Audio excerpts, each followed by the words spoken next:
Hello and welcome to our London History Podcast, where we share our love of London, its people, places and history. This podcast is designed for you to learn things about London that most Londoners don't even know, all in 20 minutes. I am your host, Hazel Baker, qualified London tour guide and CEO of LondonGuidedWalks.co.uk. Our walking tours are for those who love London and want to make the most of their time here, no matter whether it's for a weekend or a lifetime. We aim to deliver insightful and well-prepared London guided walks with enthusiasm and professionalism. And in this podcast, we try to do the same. If you enjoy what we do, then please rate and review. You can become a patron for as little as £5, and that's where we share additional videos of the interviews with you, plus lots of other unique content. Get that cup of tea, put your feet up, and enjoy.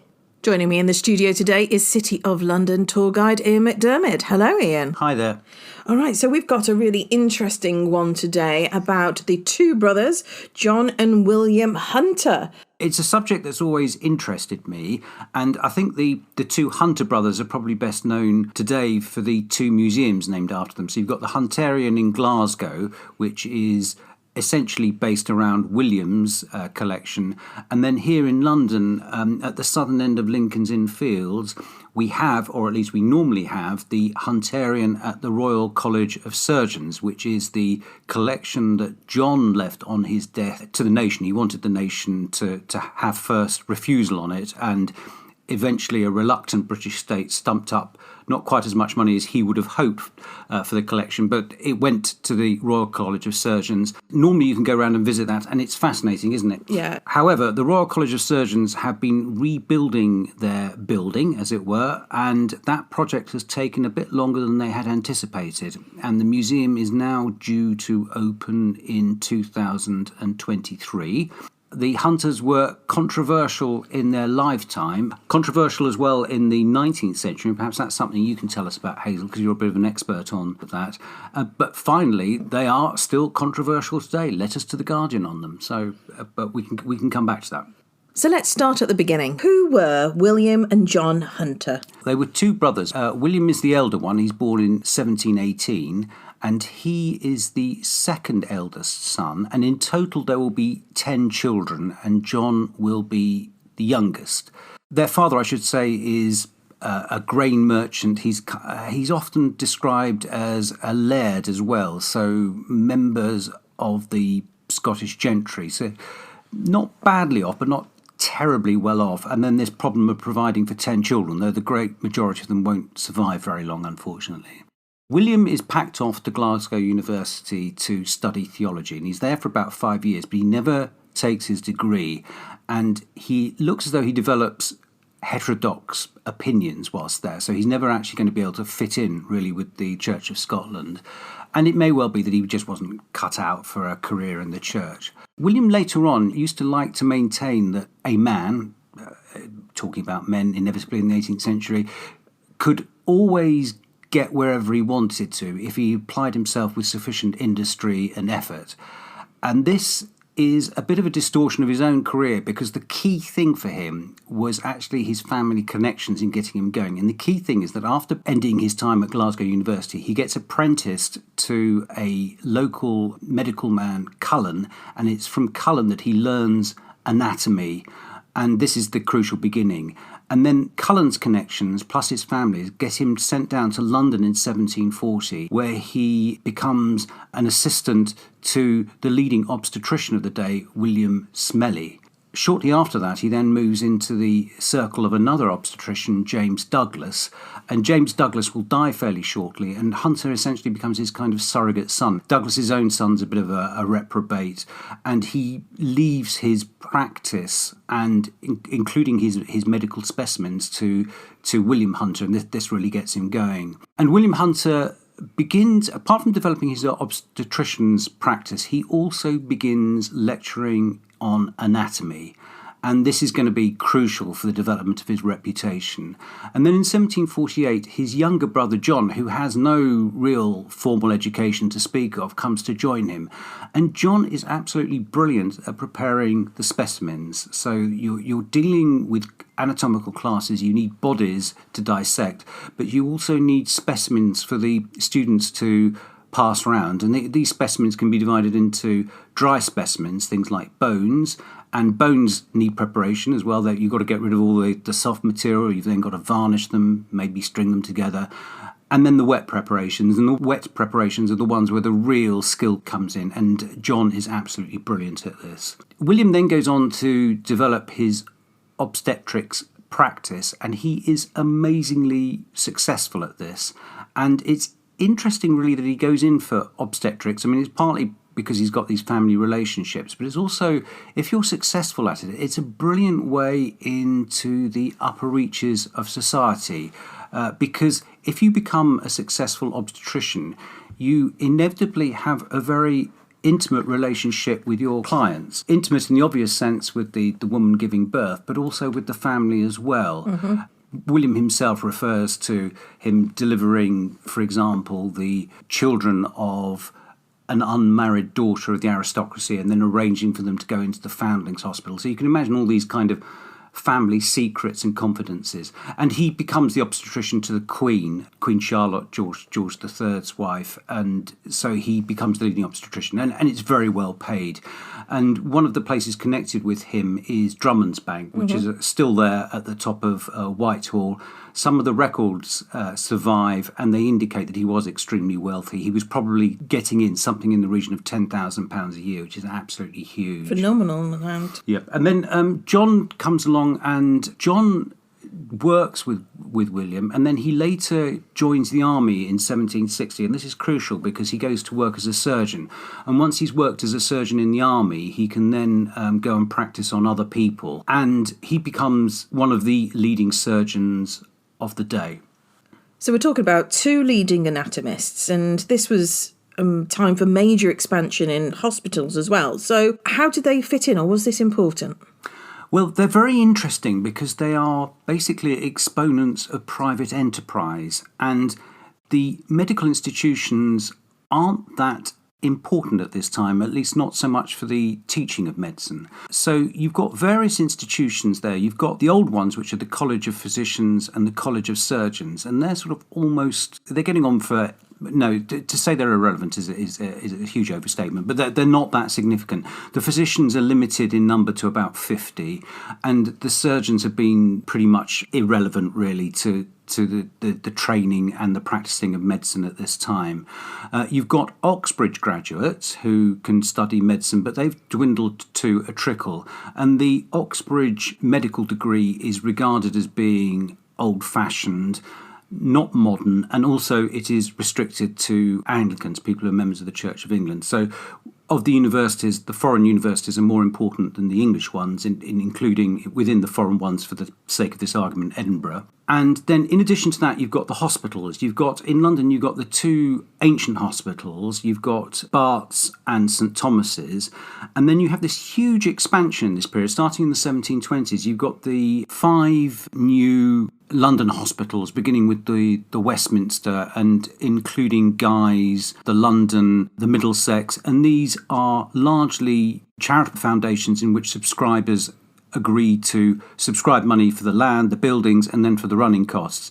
Guy's is a little bit of an exception because it's obviously Thomas Guy. He's one man and he puts up the money for it. So you have this huge expansion of hospitals, and in addition to these big 5 general hospitals, you've also got a great expansion of what we would call maternity, what they called lying-in hospitals, and you've also got St Luke's, which is for lunatics, I'm using the language of the time, and also the Lock, which is for venereal diseases. These hospitals, I mean, they look enormously impressive, but the main interest for students coming to London is basically to go and subscribe to the private lessons of William and later John Hunter. They are remarkably successful. One of the reasons for this is their ability to procure cadavers. So this is quite a difficult thing to do. If you go to the lectures of William and John Hunter, you as a student can see bodies being dissected, and you will also get the opportunity to perform some kind of dissections yourself. So it's a very valuable thing. Their lectures are long, and in the sense that there are lots of them. William's lecture courses consist of about 100 lectures. They run from October to April. This is basically in the winter, in the period of cool weather, because of the constraints of temperature and the rapid decomposition of bodies if you do it in the summer. So you can't really do this in the summer. And they do more lectures than anybody else.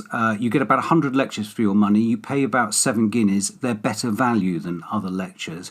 And above all, these hunters are so thorough. They are dissecting. They give you a very detailed course in anatomy, which is absolutely unrivaled anywhere else. And apart from anatomy, what did they do? Well, William, as indicated, was a preeminent obstetrician, and he's interesting because he's very successful, as already mentioned, but he's also important for a couple of things. The first is the professionalisation of midwifery and its takeover by men. Now, his role in this has grossly been exaggerated in the past. There had been lots of men midwives before this. But if we go back to the 16th century and before, the role of the midwife was obviously undertaken mainly by women, and it wasn't professional in the sense it wasn't taught by courses. There weren't sort of limits on who could practice and the rest of it. And you see from the early 18th century onwards the professionalisation of this. The men are taking over, and you have to be qualified, you have to demonstrate experience. And one aspect of this professionalisation is the development of technology, and in particular in the 1730s the dissemination of forceps. Now, William is interesting because he argues that in fact, as a male midwife, one of the things you shouldn't do is intervene too much.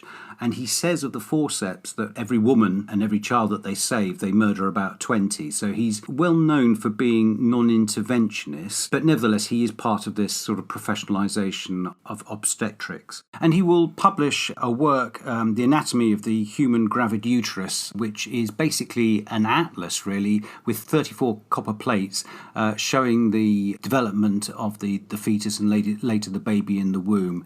The ability to produce this ties in with their ability to get bodies, because getting the bodies of women who are just about to give birth is extremely difficult, because women at that stage don't generally die just ahead of giving birth. They die during birth and afterwards.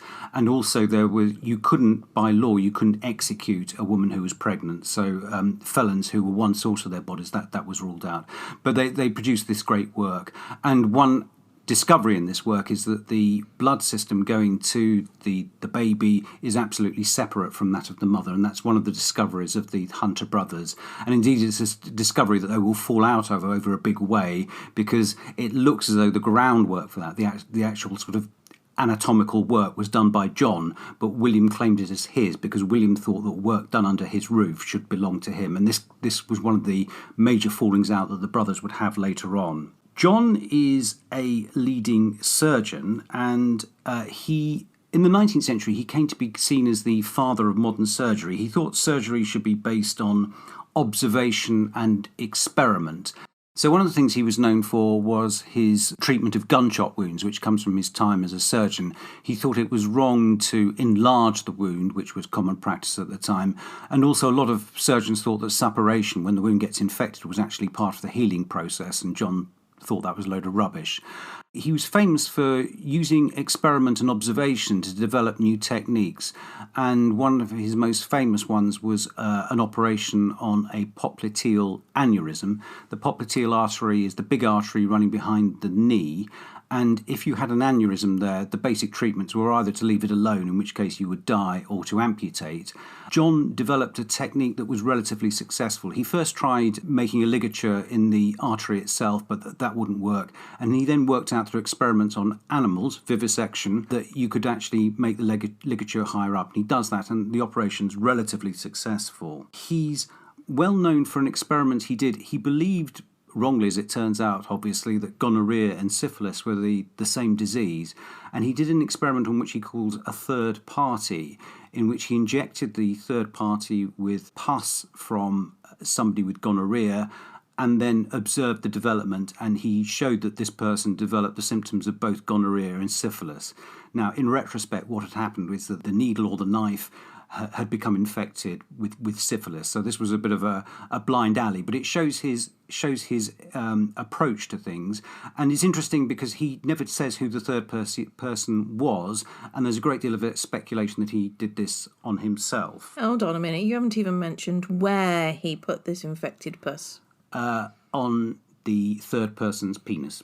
Thank you very much. He made a cut at the end of the penis, I think maybe in the foreskin as well, so two little cuts. He supervised the first successful attempt at artificial insemination, or at least the first successful attempt of which we have a record.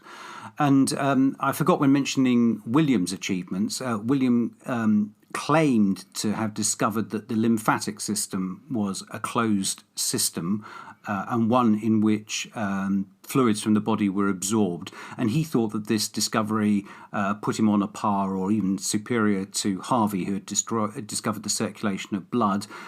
As ever, there was a priority argument with John on this, but also they had arguments with others, in particular a young surgeon called Monroe, who William believed had stolen the idea about the lymphatic system from him by attending his lectures. Oh, I say, it all kicks off, doesn't it? They were very argumentative, and they were very concerned with priority. And as ever, when you look back on these things, you can say, well, actually, in something like the lymphatic system, there's indications of people discovering it before him. And also there are key discoveries later in its role in the body's immune system, which he was oblivious of. They had a bit of a sinister reputation, though, didn't they? Yes, and this comes back to their success as anatomists. You needed bodies, and bodies weren't that easy to get hold of. At the beginning of the period, there was one legal source for them. The College of Surgeons was entitled to 6 bodies each year from executed felons. That increases in the Murder Act of 1752, which makes available to anatomists all the bodies of executed felons. But there's a problem that at Tyburn, which is the main site for executions in London, there are about 50 people executed each year, and they're executed in batches as well. And this is never going to be enough to satisfy the demand for anatomists. The anatomists have 3 main sources for bodies. One is hospitals, and if they have access to the people who work in hospitals, or if they work in a hospital themselves, they can quite easily pull strings to get the corpses of people who die there. There are workhouses where poor people die, and you can bribe the people in the workhouses to get bodies. But the main source looks as though it comes from grave robbers. And there's a certain amount of debate as to the legality of grave robbing, because there is a bit of a myth that actually taking a body on its own was not illegal.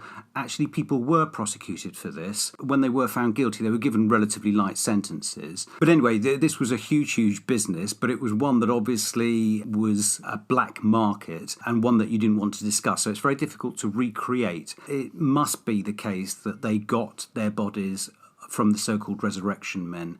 And it looks as though John carried on this business for William, and this gives rise to an unusual feature of their buildings. John and William first of all set up shop in number 1 Great Piazza Covent Garden, which I think is now an Apple shop. Yep, that's right. The address is, anyway. Their building backed on to what is now Floral Street. I forget the name of it then, it's gone anyway. White Hart Lane. Yeah. So it backed onto that. So the garden backed onto that. And this is also a feature of John's house on Leicester Square. So he moves to 28 Leicester Square and he buys the property at the back, which faces onto Castle Street, which is now Charing Cross Road. And Hazel, you mentioned this property on one of your walks, because it fits in with Robert Louis Stevenson, doesn't it? That's right, 100 years later, and Robert Louis Stevenson is writing in Jekyll and Hyde, and he's taking his inspiration from some big names in history, including John Hunter. Yes, and they've got, as I understand it, they've got a plan or detailed notes written up of Hunter's house in the British Library, and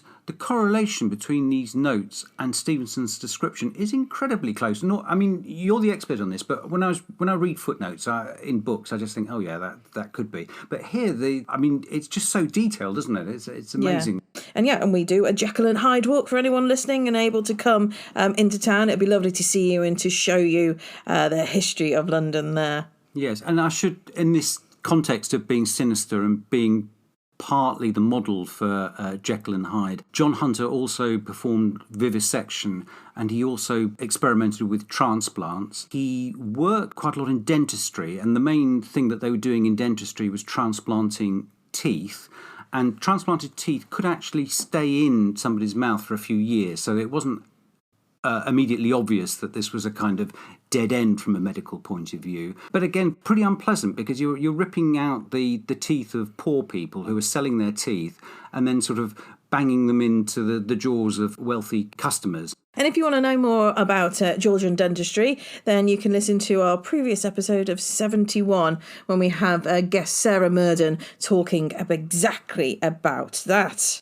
So there's a little bit of controversy with reopening the Hunterian, isn't there? One of the major exhibits in that was the skeleton of a man named Charles Byrne, who suffered from gigantism. He made money by selling himself as a kind of fairground attraction, in which he claimed to be, I think, 8 foot 4 inches tall. He was actually a bit shorter than that. But his skeleton was pride of place in the collection. Hunter basically had him followed around, and it looks as though Hunter tried to negotiate with him before his death to give him some money so he could have his body to dissect. And Byrne didn't want anything to do with this, and he drew up a will saying, "I want to be buried at sea." He got his friends round to promise that they would bury him at sea, so that he could not be got by anatomists, and in particular could not be got by Hunter. And Hunter undertook some kind of ruse whereby he basically took the body en route. It was stopped off at an inn somewhere. The body was replaced with stones. The friends went on and buried the stones at sea, and Hunter got the body. And there's a Gainsborough portrait of Hunter later in his career, and over his shoulder you can see 2 legs hanging down. Those are the legs of Charles Byrne. And it's controversial because Byrne specified that he did not want to be cut up after it.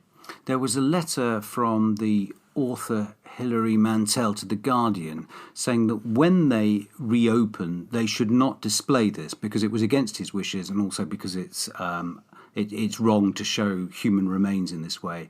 The problem with that is that the museum is absolutely full of human remains, and I think that the people who think he shouldn't be displayed are in some ways privileging skeletons over soft tissue. The whole collection is made up of anatomical specimens, many of them human, and if we were analysing the consent given by the people whose specimens are there, they would all be very dubious. At best, they were people in hospital, and the understanding was that if you were getting free treatment, the anatomists could do what they liked with you.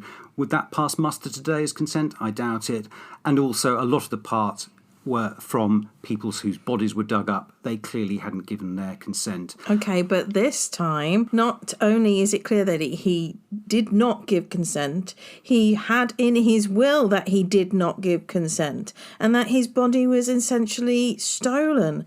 So why don't we scan it, do a 3D printer of it, and bury him at sea, which is how he wanted? I think the debate will rumble on. I think so. Let us know what you think. Get in touch. Leave a voicemail on our website, londonguidedwalks.co.uk. It'd be lovely to hear what you think. Thank you, Ian. My pleasure. That's all for now. See you next time.